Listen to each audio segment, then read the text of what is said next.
Hi guys, इस video में हम लोग बात करेंगे जो भी स्टूडेंट्स आप लोग अगर एनआईएस का अक्टूबर पब्लिक एग्जाम देने जा रहे हो तो आप लोग की फिजिक्स का एग्जाम जो है 28 ऑफ अक्टूबर को है।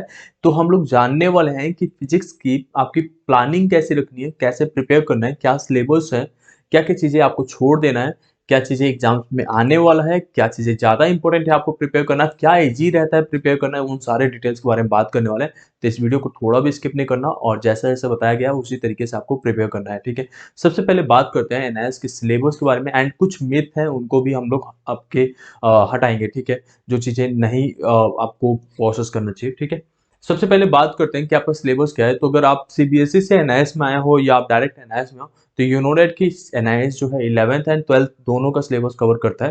तो अभी 11th का कुछ उठाता है तो इट मीन्स कि 12th का कुछ रिमूव भी करता है, तो इससे हमें डरना नहीं है, ठीक है। सबसे पहले बात करते हैं कि 11th का क्या चैप्टर्स आते हैं और 12th में क्या है। मतलब हमें बस इतना ही सिलेबस है जो बोर्ड पे है, बस इतना ही करना है, ठीक है। अब हमारे पास जो सिलेबस के अकॉर्डिंग मैंने यहाँ बता रखा है आप लोगों को कि लॉ ऑफ मोशंस जो है एंड वर्क एनर्जी पावर, ये बहुत ही ज्यादा मात्रा में पूछा जाता है और ये दोनों चैप्टर्स मिलके 14 मार्क्स तक का क्वेश्चन उठाता है। मतलब 14 मार्क्स एग्जैक्टली आते हैं, हर साल इतना आते हैं, ठीक है। उसके बाद से 11th का ही प्रॉपर्टीज ऑफ फ्लूइड जो है वो 7 और 8 मार्क्स का आता है, कभी 7 नंबर का आता है, कभी 6 नंबर का ही हो जाता है, कभी 8 नंबर का आता है।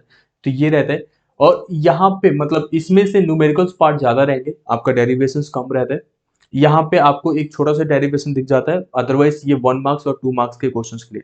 थर्मोडायनेमिक्स से बस एक ही क्वेश्चन आता है, वो भी 6 मार्क्स का और 6 मार्क्स का ही ये चैप्टर है, ठीक है। तो इसको आपको पढ़ना जरूरी है। और लाइक कैसे प्लान करोगे डेज को उसके लिए भी बात करेंगे। पहले जान लेते हैं कि कौन सा कितना आता है। वेव फिनोमिना जो होता है लाइक मैकेनिकल वेव्स के बारे में बात करें तो वो 7 मार्क्स का आता है और इसमें से भी 1 नंबर 2 नंबर के क्वेश्चन ज्यादा उठते हैं, मतलब 6 नंबर क्वेश्चन नहीं जाता। इलेक्ट्रोस्टैटिक्स एंड मैग्नेटिज्म जो चैप्टर्स है सीबीएसई के और या एनआईएस के हिसाब से देखें तो ये ज्यादा मार्क्स का आता है, 15 नंबर का वेटेज होता है इसमें। और इसमें जो है ज्यादातर क्वेश्चन जो है कैपेसिटेंस से हो गया। मैग्नेटिज्म में जो क्वेश्चन होते हैं वो भी लाइक नॉर्मल थ्योरेटिकल क्वेश्चंस आते हैं, डेरिवेशंस बहुत ही कम आ जाता है यहाँ पे। हालांकि इलेक्ट्रोस्टैटिक्स से आपका डेरिवेशंस भी मिलता है। अब बात करते हैं लाइट में तो आपको dispersion and scattering of light आएगा, वेव फिनोमेनन एंड लाइट्स आएगा। तो यहाँ पे जैसे double Young's double slit experiment भी इसमें आ जाता है और आपका प्रिज्म भी आ जाता है और आपका लेंसेस तो बहुत ही कम आता है, रेयरली आता है। तो ये टोटल 11 मार्क्स का वेटेज होता है यहाँ पे। एटम एंड न्यूक्लियाई की बात करें तो ये जो है इजी चैप्टर होता है और आप लोग इसमें अच्छे से स्कोर कर सकते हो। इसका टोटल वेटेज जो होता है 10 नंबर का रहता है। बात करें सेमीकंडक्टर डिवाइसेस के लिए जिसमें डायोड्स वगैरह के क्वेश्चंस हो जाते हैं तो इसमें टोटल आपके 10 नंबर का वेटेज अबाउट होता है और टोटल देखा जाए तो ये आपका 80 मार्क्स का पेपर एनआईएस में आता है, ठीक है। तो आपको कैसे प्रिपेयर करना है, क्या चीजें ज्यादा पहले करना चाहिए। वैसे भी आपके पास ऑलमोस्ट अब 10 दिन के आसपास ही बचे हैं, 28 का पेपर है, 16 पे हैं हम लोग। क्या चीजें आपको छोड़ना है उसके बारे में बात कर लेते हैं। जब भी आपने सिलेबस वगैरह देखने की कोशिश किया होगा तो वहां पे एक ऑप्शनल मॉड्यूल करके है, तो ये आपको प्रिपेयर नहीं करना। ऑप्शनल मॉड्यूल के बारे में सोचना भी नहीं, ये पेपर्स में कभी नहीं आते। और टीएमए के चैप्टर्स नहीं आते हैं, जो आपने असाइनमेंट्स के लिए चैप्टर्स लिए थे वो नहीं आते। मतलब अभी टीएमए के चैप्टर्स नहीं आते, इट मीन्स कि जितना यहाँ पे लिस्टेड है बस इतना ही आता है और इसके हिसाब से प्रिपेयर करना है, ठीक है।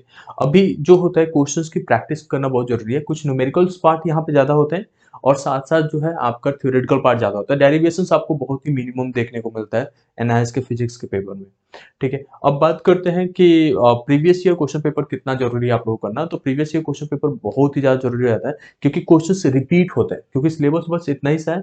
देखो एनआईएस में लोग कहते हैं 11th का भी आता है, 12th का आता है, सिलेबस बहुत ही कम होता है, you can easily prepare for it. तो अगर प्रीवियस ईयर क्वेश्चन पेपर की बात करें तो ये बहुत ही हेल्पफुल होता है आपकी प्रिपरेशन में। तो इसके अकॉर्डिंग ही अब जाओ और टॉपिक वाइज प्रिपरेशन करना बहुत ही ज्यादा जरूरी है। तो अभी प्रीवियस ईयर क्वेश्चन पेपर आपको डायरेक्टली हमारे वेबसाइट पे मिल जाएगा। डायरेक्टली गूगल पे सर्च करो www.donina.in, तो वहां पे आप जाके एनआईएस वाले सेक्शन में जाके आप देख सकते हो अपना previous year question paper syllabus वगैरह सारा। टॉपिक वाइज मतलब प्रिपरेशन करना बहुत ज़्यादा जरूरी है। जैसे थर्मोडायनेमिक्स है तो लॉ ऑफ थर्मोडायनेमिक्स आ जाता है। अगर प्रॉपर्टीज ऑफ फ्लूइड देखे तो यहाँ पे न्यूटन्स की लॉ आ जाता है। वर्क एनर्जी पावर में देखा जाए तो कुछ क्वेश्चन आ जाता है जिसमें ब्लॉक्स वगैरह के न्यूमेरिकल्स वाले क्वेश्चन है, या जैसे कितना वर्क डन हो रहा है या कितना फोर्स लग रहा है किसी ऑब्जेक्ट को मूव कराने में। तो ये सब चीज़ें यहाँ पे उठ के आता है। इलेक्ट्रोस्टैटिक्स में देखा जाए तो कैपेसिटेंस के क्वेश्चन आ जाते हैं। आपको बस इतना ही प्रिपेयर करना पड़ता है, इसके अलावा कुछ नहीं पढ़ना है।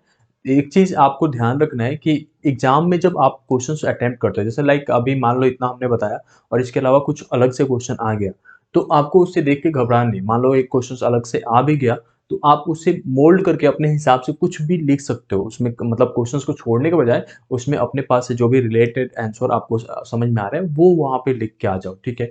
एक और चीज़ का ध्यान रखो, एग्जाम में जो है हमें एग्जामिनर मतलब जो कॉपी चेक कर रहा है उसके बारे में सोच के आंसर लिखना चाहिए। ये नहीं कि हम कुछ भी लिख के आ जाएँ, चेक करने वाले के ऊपर छोड़ देते हैं। तो इट मीन्स कि मार्क्स भी उसके ऊपर हो गया। अब हमें अपना मार्क्स लेके आना है, तो लाइक हमें उसकी साइकोलॉजी को पढ़ना पड़ेगा कि वो चेकिंग कैसे करने वाला है, ठीक है।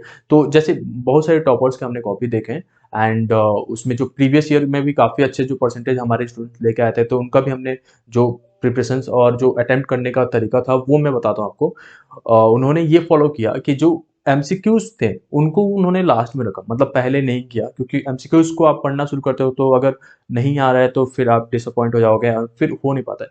तो आपको लास्ट से पेपर को अटेम्प्ट करना शुरू कर सकते हो, जो 6 नंबर्स के हैं, फिर आप 4 नंबर पे आ जाओगे, फिर 2 नंबर पे आ जाओगे। इस तरीके से फॉलो करते हो तो आप ज़्यादा मार्क्स गेन कर पाते हो, ठीक है।